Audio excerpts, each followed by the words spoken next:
नमस्कार दोस्तों, स्वागत है आप सभी का फिर से एक नई वीडियो में। दोस्तों, आज की इस वीडियो में हम लोग प्रतिशत निकालना सीखेंगे, वो भी एकदम आसान तरीके से। दोस्तों, अगर आपको प्रतिशत निकालना बिल्कुल भी नहीं आता तो आप इस वीडियो को एक बार एंड तक जरूर देखना। मैं गारंटी देता हूं कि अगर आपने इस वीडियो को पूरे एंड तक देख लिया तो आपको छोटी से बड़ी संख्याओं का प्रतिशत आप बहुत ही आसानी से निकालना सीख जाएंगे। तो दोस्तों, चलिए हम बिना देरी के वीडियो को स्टार्ट करते हैं। तो सबसे पहले यहाँ पे हम समझ लेते हैं कि प्रतिशत क्या होता है। तो दोस्तों, प्रतिशत का मतलब यहाँ पे 100 होता है। तो यहाँ पे चलिए हम आपको साइड में यहाँ पे बता देते हैं। प्रतिशत का मतलब तो यहाँ पे पहले 100 होता है। अगर ये किसी संख्या के साथ है, जैसे यहाँ पे मान लो यहाँ पे क्या है 30 है, तो ये 30% दिया हुआ है, तो ये क्या हो जाएगा, यहाँ पे 30 तो होगा ही होगा। और इसके ये जो प्रतिशत इसको हम हटाएंगे तो ये क्या हो जाएगा, हमारा बट्टा में 100 हो जाएगा। तो यही हमारा होता है प्रतिशत। तो प्रतिशत आपको जहाँ पर भी दिखे तो उसका मतलब 100 होता है। अगर किसी अंक के साथ लगा हुआ है तो यहाँ पे क्या हो जाएगा, उसके बट्टा में 100 हो जाएगा अगर प्रतिशत हटेगा तो चलिए हम यहाँ पे क्वेश्चन सॉल्व करते हैं ताकि आपको और भी अच्छी तरह से समझ में आए। तो सबसे पहले यहाँ पे हम क्या करेंगे, यहाँ पे पहले क्वेश्चन को पढ़ेंगे। तो यहाँ पे बोला गया है 60 का 30% निकाले, यानी कि बोला गया है 60 का 30% कितना होगा। तो यहाँ पे हम क्या करेंगे, सबसे पहले यहाँ पे जो भी अंक दिया रहा है उसको हम क्या करेंगे, सबसे पहले यहाँ पे लिख लेंगे। यहाँ पे 60 है तो यहाँ पे हम 60 लिखेंगे। उसके बाद में यहाँ पे कितना है, का मतलब यहाँ पे होता है गुना। यहाँ पे का मतलब गुना होता है। तो यहाँ पे क्या हो जाएगा, 60 है तो यहाँ पे पहले 60 लिखना है। उसके बाद में यहाँ पे का है तो का मतलब यहाँ पे गुना हो जाता है। उसके बाद में यहाँ पे कितना प्रतिशत है, 30% निकालना है। तो हम क्या करेंगे, यहाँ पे सबसे पहले 30 लिखेंगे। यहाँ पे मैंने बताया था 30 है, अगर ये प्रतिशत को हम हटाएंगे तो ये हमारा क्या हो जाएगा, इसके बट्टा में 100 हो जाएगा। तो ये हमारा 100 हो जाएगा। अब हम क्या करेंगे, अब इसको हम काट पीट करेंगे, यानी कि अगर कटने वाला है तो हम इसको काट देंगे। इसको हम ऊपर नीचे भी काट सकते हैं और इसको हम क्रॉस में भी काट सकते हैं, लेकिन ऊपर और ऊपर वाले को नहीं काट सकते हैं। तो यहाँ पे सबसे आसान कटने वाला होगा, उसको हम पहले काटेंगे। तो यहाँ पे 10 से 10 ये कट जाएगा, 10 से 10 ये कट जाएगा। तो यहाँ पे कितना बच रहा है, यहाँ पे 6 इधर बच रहा है, 3 इधर बच रहा है। तो ये हमारा कितना हो जाएगा, यहाँ पे हो जाएगा, इसको हम गुना कर देंगे क्योंकि यहाँ पे गुना का चिन्ह है। तो यहाँ पे 6 को हम 3 से गुना करेंगे तो कितना हो जाएगा, 18 होगा। 6 त्रिका 18 होता है। तो यही हमारा क्या हो जाएगा, राइट आंसर हो जाएगा। तो दोस्तों, इस तरह से करके आप प्रतिशत बहुत ही आसानी से निकाल सकते हैं। चलिए यहाँ पे एक और क्वेश्चन करते हैं, ये थोड़ा सा अलग है इससे।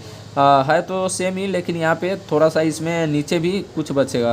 तो यहाँ पे हम चलिए यहाँ पे करते हैं, 50 का कितना प्रतिशत निकालना है, 20% निकालना है। तो सबसे पहले तो इसको जैसे है वैसे ही लिखेंगे।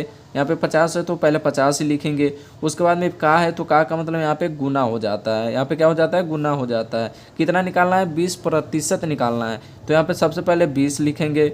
उसके बाद में प्रतिशत का को हटाएंगे यहाँ से तो क्या हो जाएगा, ये बट्टा में 100 हो जाएगा। तो यहाँ पे 100 होगा। उसके बाद में यहाँ पे अब क्या करेंगे, इसको फिर से हम काटेंगे। तो यहाँ पे हम काटेंगे तो 10 से 10 ये कट जाएगा, 10 से 10 ये कट जाएगा। तो ये हमारा क्या हो जाएगा, यहाँ पे 5 ऊपर बचा है और 5 इधर, 2 इधर बचा है। तो 5 और 2 को हम आपस में गुना करेंगे तो कितना हो जाएगा, यहाँ पे 5 दूना 10 हो जाएगा। तो यही हमारा क्या हो जाएगा, राइट आंसर हो जाएगा। दोस्तों, यहाँ पे एक नीचे भी बच रहा है, इसमें भी एक नीचे बच रहा है। तो हम एक नीचे क्यों नहीं लिखे हैं, क्योंकि अगर हम इसमें 18/1 लिखते तो हम क्या करते, 18 में 1 से हम भाग करेंगे। तो 18 में 1 से भाग करेंगे तो 18 ही होगा, क्योंकि एक का कोई, अगर एक नीचे है तो एक का कोई वैल्यू नहीं रहता है। क्योंकि हम किसी भी संख्या में 1 से हम भाग करेंगे तो वो संख्या उतना ही रह जाता है। इसलिए हम क्या करते हैं, नीचे में 1 नहीं लिखते। अगर ये 1 ऊपर रहता और ये 10 नीचे रहता तो हम क्या करते हैं, 1/10 लिखते। ऊपर में 1 लिखेंगे लेकिन नीचे में 1 लिखने का कोई ज़रूरत नहीं है।